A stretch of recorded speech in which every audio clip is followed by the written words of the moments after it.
This video will cover how to cut existing ground cross-sections and also how to display right-of-way in the cross-section views. We're now in design file. This is an alignment file. This is the existing alignment. I show a quick little trick I do for cutting existing ground cross-sections just to see what they look like before we even do any modeling. So we'll go ahead and go to the F.tab, hit create file, and we will create a model file. This will be the existing ground. Give it the modifier. Okay, and this happens to be in Lee County. I'll create this file.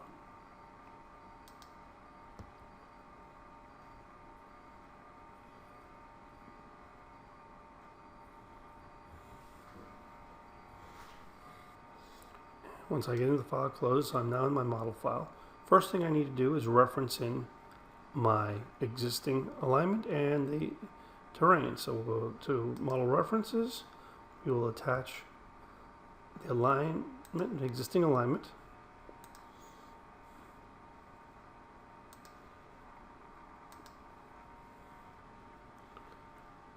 Here's my existing alignment.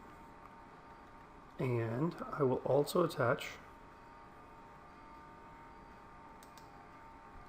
the design file that has our terrain model.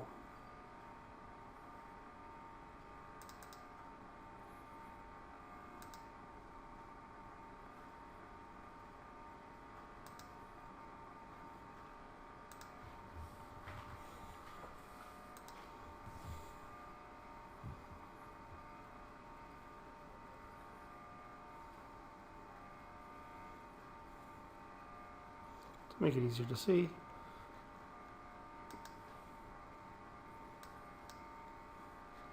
I'll make this our active terrain model. So select it, set as active.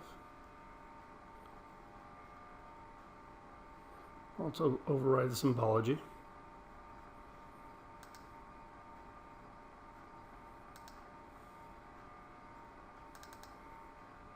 And I'll turn off the contours just so we see the border. So we have our terrain model and our alignment. So now I want to see existing ground cross sections cut through here along this alignment, just to get a feel for what the terrain looks like. I can do a simple corridor. What I want to do is I want to apply template. Let me illustrate the template that I'm going to use. This is a placeholder template that I've created.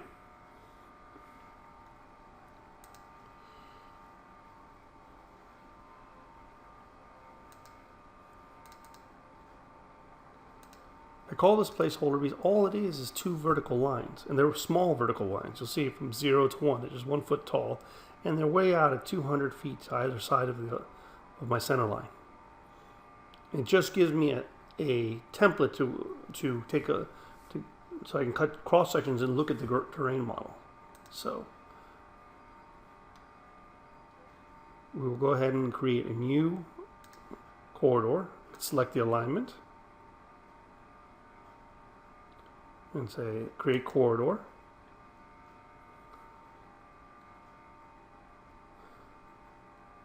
For the profile, we'll just go ahead and reset. That's the existing profile. We have the feature, we'll call it baseline existing. Apply.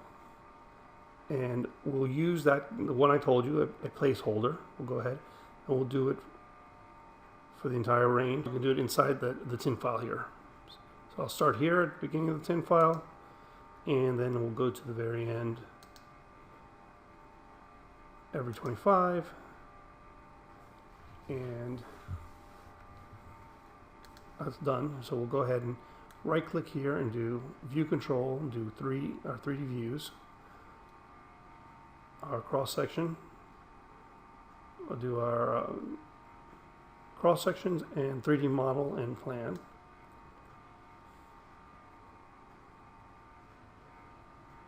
Then OK. We'll click Look at our corridor, which is here.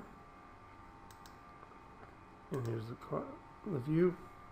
And there's our cross sections. We can scroll through here.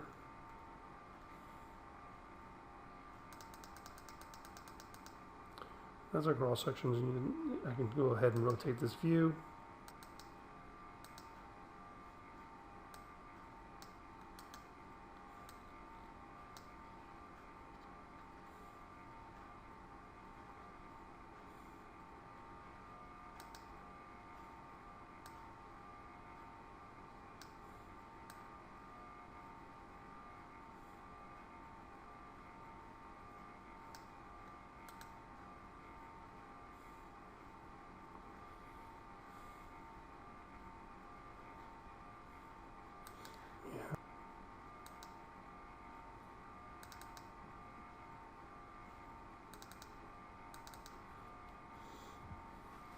You'll see as I move along, there's, and all I'm drawing out there, so I change my perspective to a 5:1 distortion.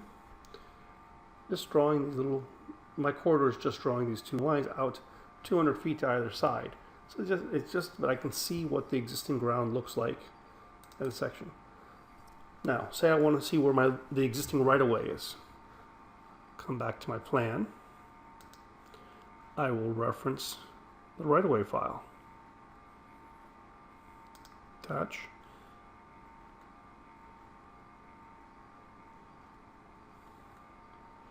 We have the existing right-of-way.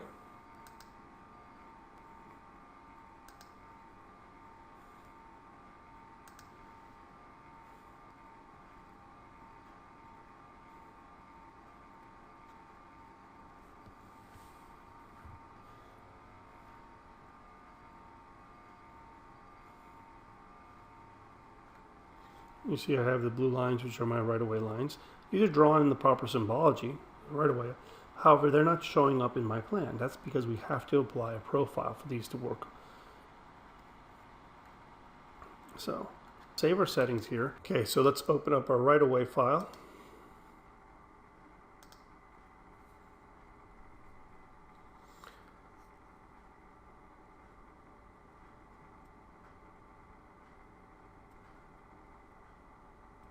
Once we're in the right-of-way file, what we'll do is assign profiles from the existing ground to the right-of-way lines.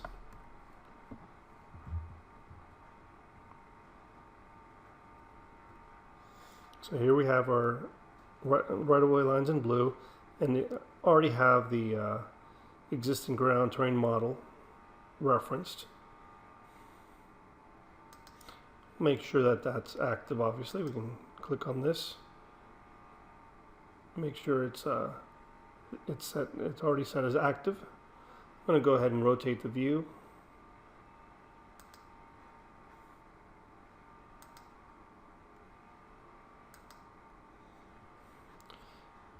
And we'll open up a couple other views here.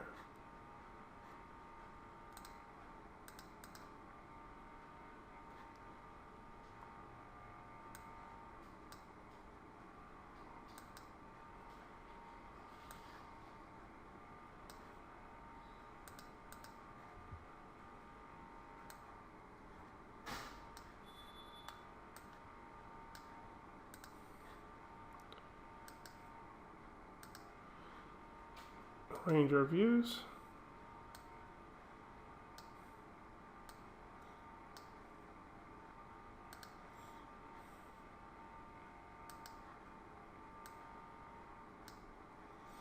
What I'll do is get for these two elements, the two edges of the right-of-way.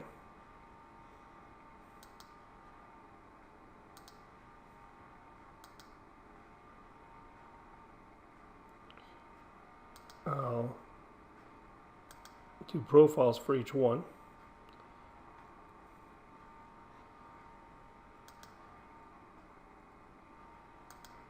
I'll select this profile. This is existing ground profile.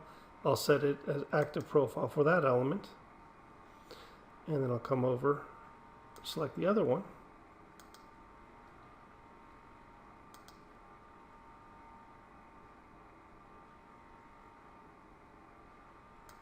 get a profile of that and do the same thing.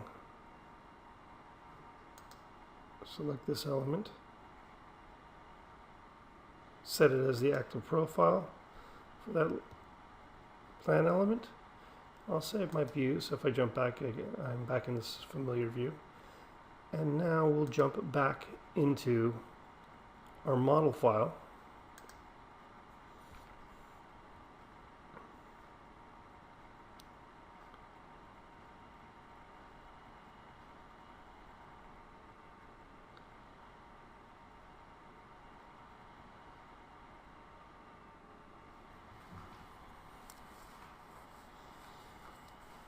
And now you'll see that our right-of-way lines are now showing up in our cross-sectional view.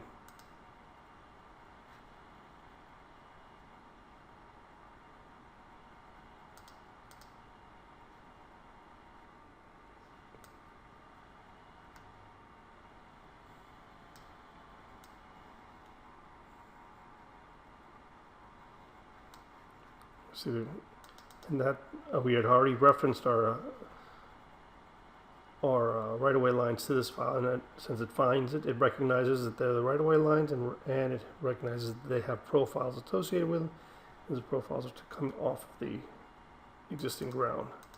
So now we have our existing cross-sections with the existing right-of-way, so we can review our cross-sections and scroll through. That concludes this video. Thank you very much.